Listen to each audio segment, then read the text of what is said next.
स्मृति ईरानी ने गांधी परिवार पर जमकर बोला हमला। केंद्रीय मंत्री व अमेठी सांसद स्मृति ईरानी अपने 2 दिवसीय दौरे के आखिरी दिन अपने संसदीय क्षेत्र अमेठी में आज जगदीशपुर ट्रॉमा सेंटर में विश्व की सबसे बड़ी विमान बनाने वाली कंपनी बोइंग की तरफ से स्थापित किए गए सीटी स्कैन मशीन और डायग्नोस्टिक सेंटर का उद्घाटन किया। अस्पताल परिसर में ही स्मृति ईरानी ने जनसभा को भी संबोधित किया। जनसभा में उन्होंने राहुल गांधी को आड़े हाथों लिया। स्मृति ईरानी की पहल पर विश्व की सबसे बड़ी विमान बनाने वाली कंपनी बोइंग द्वारा सीटी स्कैन मशीन और डायग्नोस्टिक सेंटर स्थापित किया गया है। वहीं सांसद ने जनसभा को संबोधित करते हुए कहा कि इस सीटी स्कैन मशीन के लग जाने से लोगों को बहुत फायदा मिलेगा। वहीं जनसभा को संबोधित करते हुए स्मृति ईरानी ने कहा, कुछ समय पहले नेता आते थे और फोटो खिंचाकर चले जाते थे, लेकिन आज स्वास्थ्य के क्षेत्र में बढ़िया काम हो रहा है। और आज ये वक्त आया है कि देश और विदेश की सबसे बड़ी एयरक्राफ्ट कंपनी अमेठी में स्वास्थ्य के प्रति और छोटे बच्चों की शिक्षा के लिए योगदान देने आए हैं। बोइंग कंपनी का मैं और मेरी पार्टी के सभी कार्यकर्ता विशेष आभार व्यक्त करते हैं। ट्रॉमा सेंटर में सीटी स्कैन की व्यवस्था के साथ साथ आज यहाँ पर हमने संकल्प लिया है कि 100 से ज़्यादा मेडिकल कैंप्स हम लोग इंडियन मेडिकल एसोसिएशन, सीएमओ साहब, बोइंग और डॉक्टर्स फॉर यूके सौजन्य से करेंगे। अमेठी के इतिहास में पहली बार डिजीज़ मैपिंग हुई है, मतलब हर गांव में किस प्रकार की बीमारियां हैं, हर ब्लॉक में, न्याय पंचायत में किस प्रकार से स्वास्थ्य की कोई चुनौती है, ये करना डिजीज़ मैपिंग बहुत ही अनिवार्य था ताकि आगे की स्वास्थ्य की दृष्टि से जो पृष्ठभूमि बनानी है, जो समाधान देना है, वो देने के लिए ये कार्य मेरे निवेदन पर जिला प्रशासन ने किया, उसके लिए उनका आभार व्यक्त करती हूँ। आपको याद दिलाना चाहूँगी कि ये वो लोकसभा क्षेत्र है जिसमें भले ही कांग्रेस का सांसद रहा, सपा के विधायक रहे, लेकिन आज तक कभी भी ना मेडिकल कॉलेज आया, मेडिकल कॉलेज तो छोड़िए, कभी ऑक्सीजन का प्लांट तक नहीं लगा। डायलिसिस के लिए लोगों को लखनऊ जाना पड़ता था। आज प्रधानमंत्री जी के आशीर्वाद से डायलिसिस की व्यवस्था है। आज प्रधानमंत्री जी के आशीर्वाद से कैंसर स्क्रीनिंग की व्यवस्था है। मोदी योगी राज में न सिर्फ ट्रॉमा सेंटर बल्कि रेफरल का काम भी यहाँ पर तेज़ी से हो रहा है। और अमेठी एकमात्र वो लोकसभा क्षेत्र है जहाँ पर कोविड में ऑक्सीजन की कमी की वजह से किसी की भी मृत्यु नहीं हुई, ये रिकॉर्ड है। तो मेरे लिए ये बहुत ही संतोष की बात है। जिला प्रशासन, प्रदेश सरकार और भारत सरकार अमेठी के गरीब के उत्थान के लिए यहाँ पर सेवा दे रहे हैं। दीदी, लगातार बयान दे रहे हैं कि राहुल गांधी यहाँ से चुनाव लड़ेंगे, जबकि राहुल गांधी लद्दाख। मुझे ऐसा लगता है कि लोकतंत्र में सभी का अधिकार है, वो कहीं से भी लड़े, लेकिन प्रश्न ये उठता है, अमेठी में गांधी परिवार ने सदैव मोदी और योगी के राज का विरोध किया है। मोदी योगी राज में अमेठी लोकसभा क्षेत्र में 7.5 लाख लोगों को मुफ्त का अनाज मिलता है। क्या गांधी परिवार को लगता है कि गरीब अपने अधिकार का अनाज छोड़ देगा मात्र इसलिए ताकि गांधी परिवार पनप सके?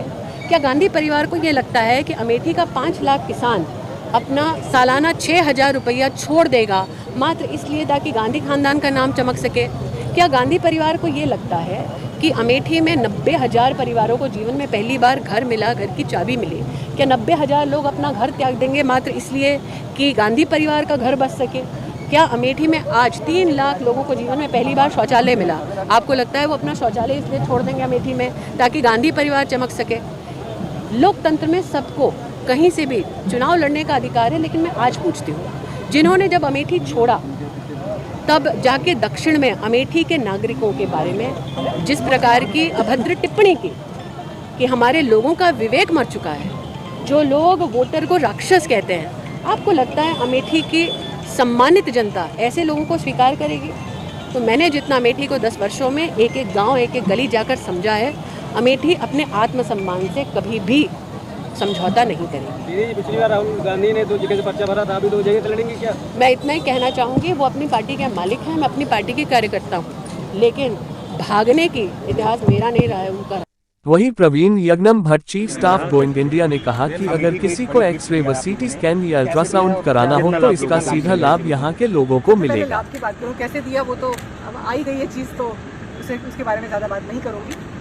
बट इससे फ़ायदा क्या होगा, ये हम सबका एक्सपीरियंस है, चाहे आपको एक्सरे कराना हो, अल्ट्रासाउंड कराना हो, आजकल सीटी स्कैन कराना हो, और अगर किसी को यहाँ से 2 घंटा जाना पड़े तो उसमें कितना रिस्क है ये हम सब जानते हैं। आज ये इसका किसी को बताने की ज़रूरत नहीं है।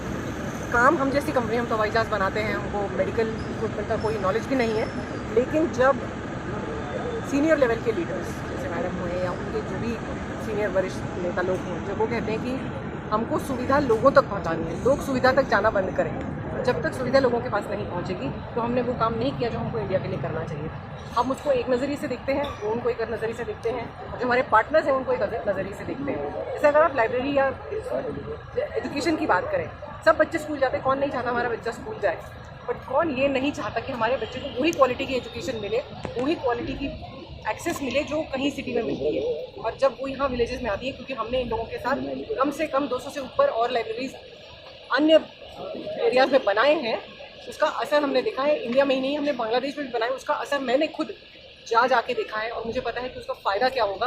और जब हमने इन लोगों को बोला कि आप प्लीज़ अमेठी में कर रही हूँ, कि मैं खुद, ये मेरी 5वीं विजिट है इस एरिया में, और मैंने जब खुद देखा कि यहाँ ज़रूरत है, तो मुझे लगता है कि उस ज़रूरत को जब मैंने देखा और इन लोगों ने समझा और दीदी ने साथ दिया, तो सबके साथ की वजह से हम ये जो कर पाए हैं वो ज़रूरी है। कोई अकेली, कोई संस्था, कोई इंसान, कोई लीडर अकेले कुछ नहीं कर सकता। सबका जब साथ होता है तो हम कुछ ना कुछ तो कर ही पाते हैं। पूरी प्रॉब्लम हम सॉल्व नहीं कर सकते, हम जिस प्रॉब्लम को सॉल्व करने की कोशिश करते हैं उसको हम ठीक से कर दें तो हमारा आगे का जो है बात ड्रॉ कर देते हैं। सांसद का इसमें कैसे सहयोग मिल रहा है आपका? हर कदम पे कोविड से आप देख रहे हैं, इस ऑक्सीजन प्लांट का उद्घाटन उन्होंने ही किया है। हर बार मैं उनसे दिल्ली में भी कई बार मिली हूँ और कई बार हमने ये डिस्कस किया है कि हम और क्या कर सकते हैं। हमेशा उनका सवाल ये रहता है कि ठीक है, तुमने कर दिया, अब अगला बताओ और क्या हम कर सकते हैं। चाहे वो सैनिक स्कूल में एम्बुलेंस देने की बात हुई या यहाँ पे डॉक्टर्स के जो हमने मेडिकल इक्विपमेंट इनको यहाँ पे दिया है, CT स्कैन के अलावा ऑक्सीजन प्लांट्स हमने सारे सेटअप कराए।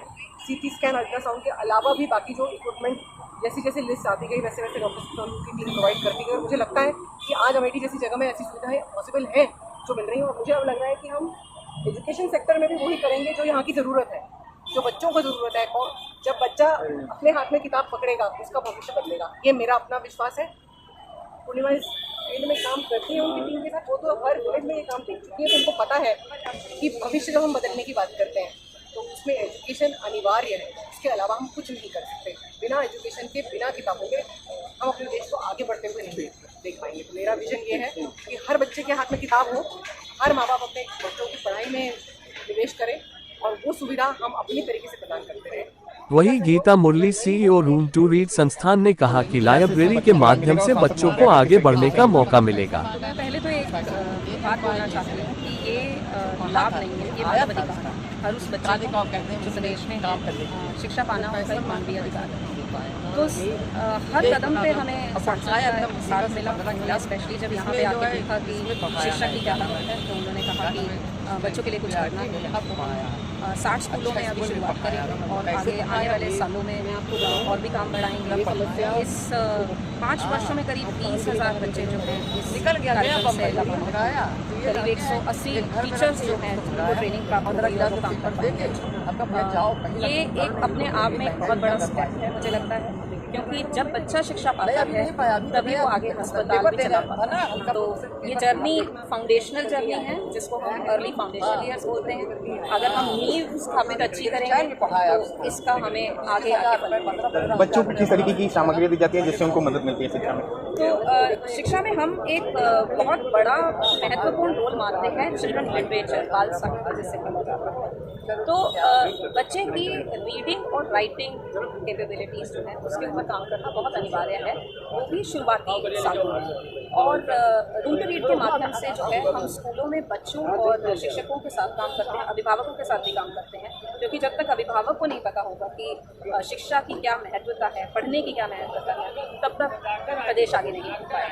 तो हम स्कूलों में लाइब्रेरी जिसमें कि हम किताबें, फर्नीचर, एक लाइब्रेरी को एक अच्छा रूप देना, टीचर्स को बताना किस तरीके से पढ़ाई की जाएगी, यहाँ तक कि हम बच्चों को भी साक्षर बनाते हैं ताकि वो उस लाइब्रेरी को खुद चला सकें। और समुदाय के साथ काम करते हैं जहाँ पे कि वो समुदाय जो है इम्पोर्टेंस समझ सके लाइब्रेरी की और समझ सके कि किस तरीके से हमें काम करना है।